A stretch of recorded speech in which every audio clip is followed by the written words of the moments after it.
अस्सलाम वालेकुम दोस्तों।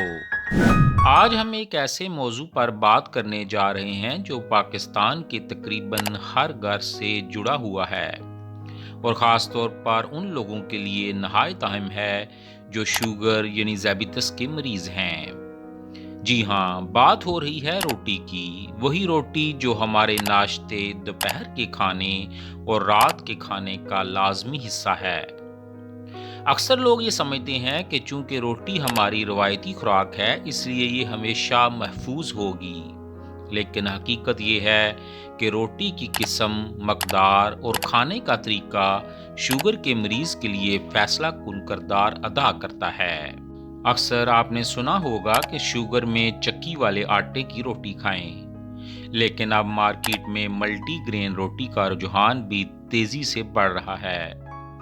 आज की इस वीडियो में हम तफसील से समझेंगे कि चक्की वाले आटे की रोटी और मल्टीग्रेन रोटी में असल फ़र्क क्या है, कौन सी रोटी शुगर के मरीज़ के लिए निस्बतन बेहतर है और सबसे अहम बात ये कि रोटी खाते हुए ग्लाइसेमिक लोड को कैसे कम किया जा सकता है, क्योंकि रोटी छोड़ना हमारे मुआशरे में अमली तौर पर मुमकिन नहीं।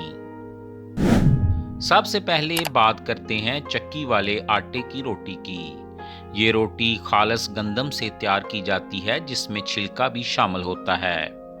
इसी वजह से इसे सफ़ेद आटे की निस्बत बेहतर समझा जाता है। चक्की वाले आटे में फाइबर ज़रूर होता है, लेकिन इसके बावजूद इसमें कार्बोहाइड्रेट्स की मकदार ज़्यादा होती है और यही कार्बोहाइड्रेट्स जिस्म में जाकर ग्लूकोज में तब्दील होते हैं। अगर मकदार ज़्यादा हो जाए तो यही रोटी ब्लड शुगर को तेज़ी से ऊपर ले जाती है, ख़ास तौर पर उन अफराद में जिनका शुगर लेवल पहले ही कंट्रोल में ना हो। मल्टीग्रेन रोटी सिर्फ गंदम पर मुश्तमिल नहीं होती, बल्कि इसमें मुख्तलिफ अनाज और दालें शामिल की जाती हैं, जैसे जौ, बाजरा, ज्वार, चना, मकई की थोड़ी मकदार और बाज़ औक़ात अलसी के बीज भी। इन तमाम अज्जा की वजह से मल्टीग्रेन रोटी में फाइबर ज़्यादा, प्रोटीन बेहतर और मिनरल्स की मकदार भी निस्बतन ज़्यादा हो जाती है। यही वजह है कि ये रोटी जिस्म में शुगर को आहिस्ता आहिस्ता रिलीज करती है और अचानक शुगर स्पाइक का खतरा कम हो जाता है। अब ज़रा ग़िज़ाई अज्जा का मुआवजना समझ लेते हैं ताकि फ़र्क सिर्फ अल्फाज में नहीं बल्कि नंबर में भी वाज़ह हो जाए। अगर हम 100 ग्राम चक्की वाले आटे की रोटी देखें तो इसमें तवानाई तकरीबन 250 कैलोरीज होती हैं, जबकि इसी 100 ग्राम सर्विंग में मल्टीग्रेन रोटी तकरीबन 235 कैलोरीज फ्राहम करती है। यानी तवानाई के लिहाज से मल्टीग्रेन रोटी कदरे हल्की होती है। कार्बोहाइड्रेट्स की बात करें तो 100 ग्राम चक्की वाले आटे की रोटी में तकरीबन 48 ग्राम कार्बोहाइड्रेट्स पाए जाते हैं, जबकि मल्टीग्रेन रोटी में यही मकदार कम होकर तकरीबन 42 ग्राम तक रह जाती है। यानी कम कार्बोहाइड्रेट्स आगे जाकर ब्लड शुगर पर कम दबाव डालते हैं। फाइबर के मामले में फ़र्क मज़ीद वाज़ह हो जाता है। 100 ग्राम चक्की वाले आटे की रोटी में फाइबर तकरीबन 7 ग्राम होता है, जबकि मल्टीग्रेन रोटी में यही फाइबर बढ़कर 10 से 12 ग्राम तक पहुंच जाता है। ज़्यादा फाइबर होने की वजह से मल्टीग्रेन रोटी शुगर के जज़ब को सुस्त कर देती है। प्रोटीन की मकदार देखें तो चक्की वाले आटे की रोटी 100 ग्राम में तकरीबन 8 ग्राम प्रोटीन फ्राहम करती है, जबकि मल्टीग्रेन रोटी इसी मकदार में तकरीबन 10 से 12 ग्राम प्रोटीन देती है, जो शुगर के मरीजों के लिए एक अजाफी फ़ायदा है, क्योंकि प्रोटीन ब्लड शुगर को मुस्तहकम रखने में मदद देता है। चिकनाई की बात की जाए तो चक्की वाले आटे की रोटी में चिकनाई तकरीबन 2 ग्राम होती है, जबकि मल्टीग्रेन रोटी में ये मकदार कदरे ज़्यादा यानी 3 से 4 ग्राम तक हो सकती है, लेकिन ये ज़्यादातर सेहतमंद चिकनाई होती है जो शुगर के मरीज के लिए नुकसानदेह नहीं समझी जाती। इसी तरह मिनरल्स के लिहाज से भी फ़र्क नज़र आता है। चक्की वाले आटे की रोटी में मैग्नीशियम और जिंक मुअत्तदल मकदार में पाए जाते हैं, जबकि मल्टीग्रेन रोटी में यही मिनरल्स निस्बतन ज़्यादा होते हैं जो इंसुलिन की कारकर्दगी बेहतर बनाने और ब्लड शुगर कंट्रोल में मदद देते हैं।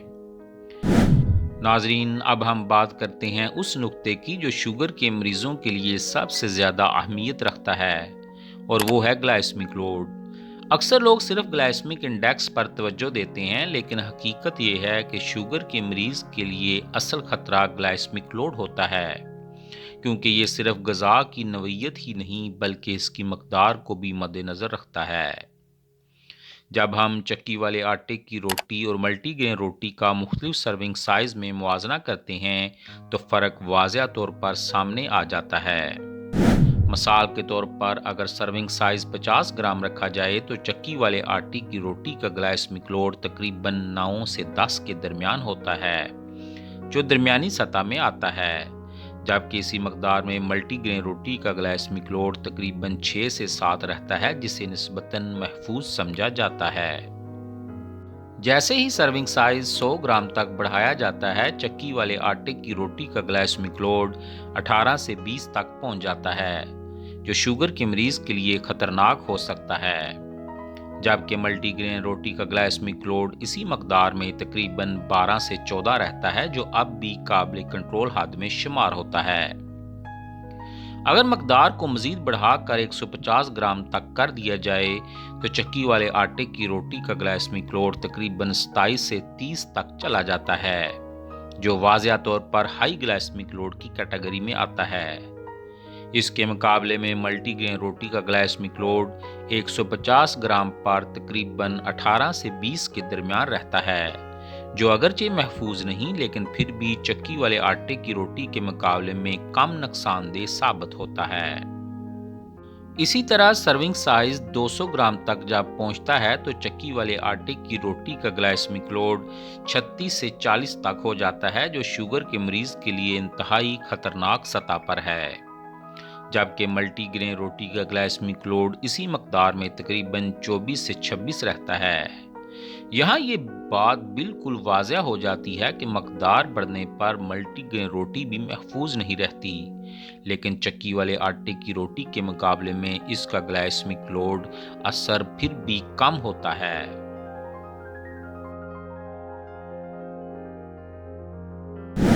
यही वजह है कि शुगर के मरीज के लिए सिर्फ रोटी की किस्म नहीं बल्कि इसकी मकदार पर काबू रखना सबसे ज़्यादा ज़रूरी है, क्योंकि मकदार बढ़ते ही ग्लाइसेमिक लोड तेज़ी से ख़तरनाक सतह तक पहुंच जाता है।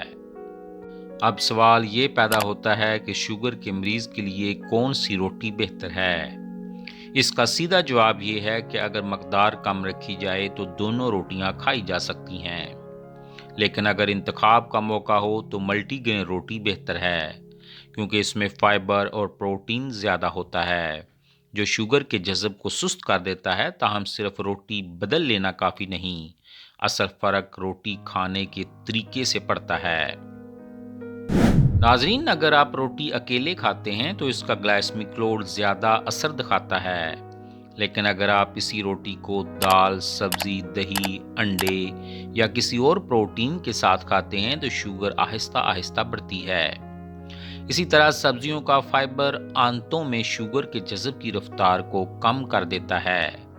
रात के वक्त रोटी की मकदार कम करना भी नहायत ज़रूरी है, क्योंकि इस वक्त जिस्म की इंसुलिन हसासियत कम हो जाती है।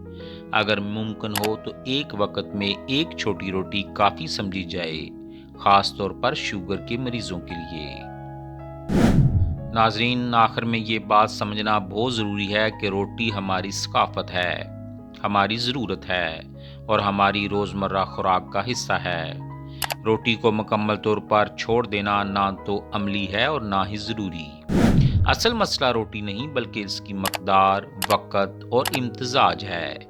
अगर मकदार दुरुस्त हो, रोटी सही ग़िज़ाओं के साथ खाई जाए और दिन के मुख्तलिफ औक़ात में इसका ख्याल रखा जाए तो यही रोटी शुगर के मरीज़ के लिए नुकसान की बजाय एक मतवाज़न ग़िज़ा का हिस्सा बन सकती है।